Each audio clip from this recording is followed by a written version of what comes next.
Let's talk about it. Long story short, we're gonna get straight to it. I ain't gonna do all no motherfucking all that shit. We're gonna get straight to it. He's talking about Katt Williams. What that nigga Damon Wayans say about Katt? Hold on.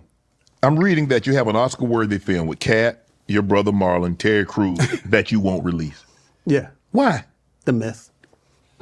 Oh, you. It's just, you know, what happened was I shot this movie called Behind the Smile about this comedian who moves from Cleveland to LA and he meets his idol, who's me, and his idol sees his potential. He takes him under his wing and then destroys him because he's threatened by him to the point where the kid blows his brains out on stage. It's called Behind the Smile. And Marlon is absolutely brilliant in this movie. But I went to sell it, and Netflix was the first place to come to me. This is before, so this movie was in 2004 or 5, and they came to me, and I didn't like the deal. So I just said, I'm put in the vault.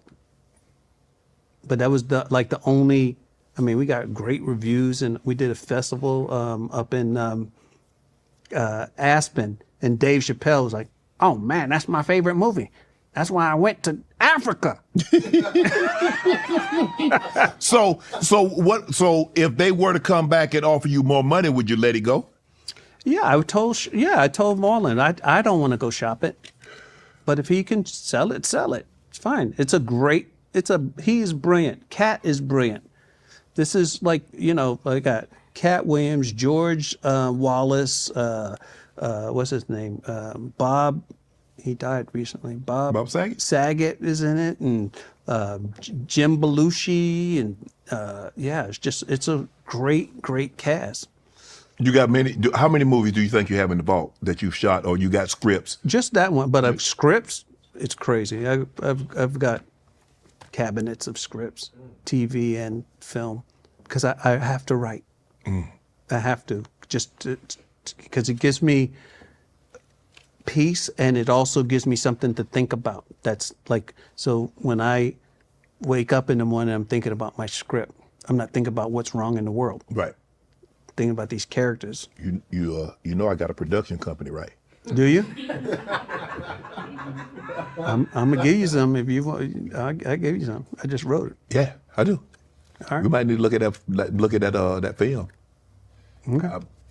I know some people that know some people. Well, let's meet some people. Do some things with some people.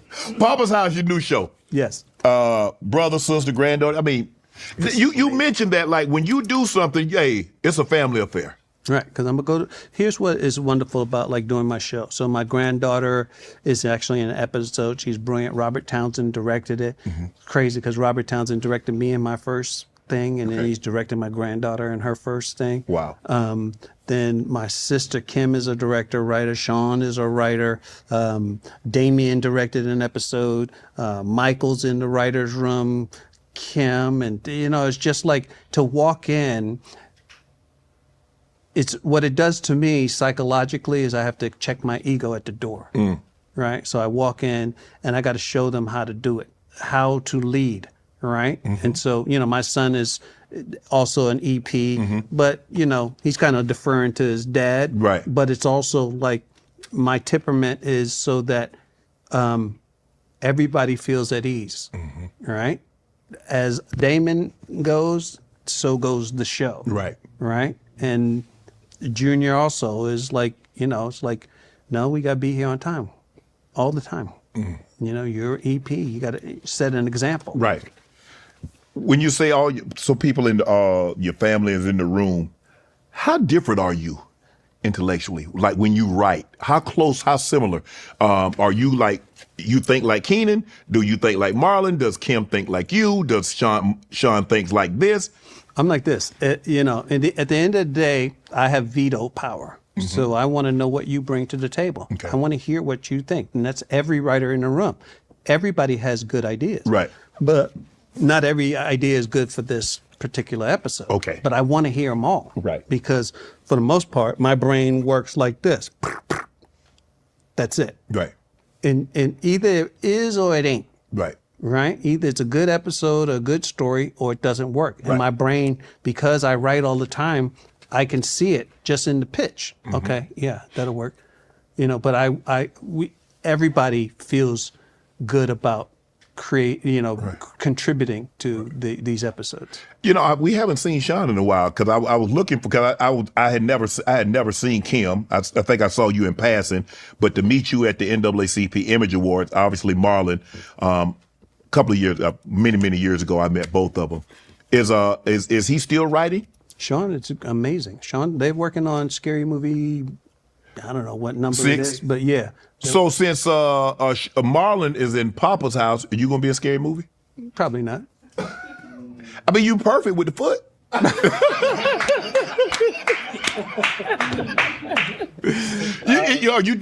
Are you done with movies? No, it's not done with movies. It's just that particular, they be watching scary movies that I don't. That you don't really care for. Yeah. That ain't you. I don't play with demons because I don't want them playing with me. So. You know what? I've never really had, because normally when I give my family money, but when you're working with family, how you negotiate with them? Because they be trying to upcharge you. No, well, family gets what they deserve. Okay. They have fair market value. Right. Kim and Sean, and it's the younger ones that come along. You got to earn it. Right. So my son, he's a staff writer, and he's earned it. Okay. He got 3 scripts in this season. You Wow. know, so you get paid for. Who was in that one movie? That one funny parody movie with the girl, the beatboxing box. I'm gonna say it like that, beatboxing box. Because one of the family members, cousins or sons or something, he was like the lead character on that show or movie. I mean, Scripts too. Okay. You can't cheat the process. Right. Because then You don't want to set a bad precedent, do you? Because if they're not working for you? Ain't nobody else gonna be giving them money just because. You's like, I want you to earn it. I want you to earn this. I'm not gonna give you what you deserve. I'm gonna give you what you earn. And once you earn it, that means you deserve it, and I'm gonna pay you accordingly. Well, the thing is, the industry has a set for what you get at each level. Okay. So it's not on me. It's okay. And they can't cheat him even if they wanted to. Okay. Right. Right. So like next year, you put in work and there's a bump for it, and you get a different credit. Right. You know what I mean? So it's like, but I don't feel that I should go in and make him a co-producer. Right. Okay. I probably could. Right. But that's a disservice to him, because now all the other people in the room looking at him like this. Bro, that's not what you earn. Right. So like my granddaughter is in an episode coming up, and she had to audition. You make him an audition? She wanted to audition. Oh, okay. So Amara, she is a stand-in, right? Mm-hmm. And I told her, so she's doing stand-in for Essence, and I told her, I said, baby, this is an opportunity. When you are doing these lines, do them as if you are playing that role. Okay. So go home, and I want you off page. oh no. After the second day, you don't have a script. You memorized it. Learn to hit your mark. Say it with enthusiasm. Say it like you replace Essence. Mm-hmm. You're not. But if you act like that, you get in your reps.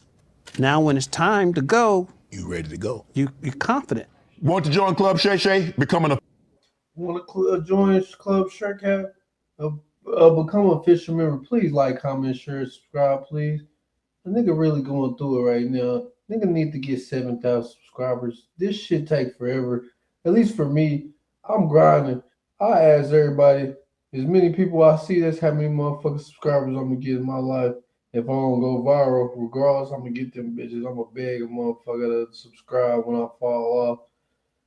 Like, comment, share, nigga. On the shirt.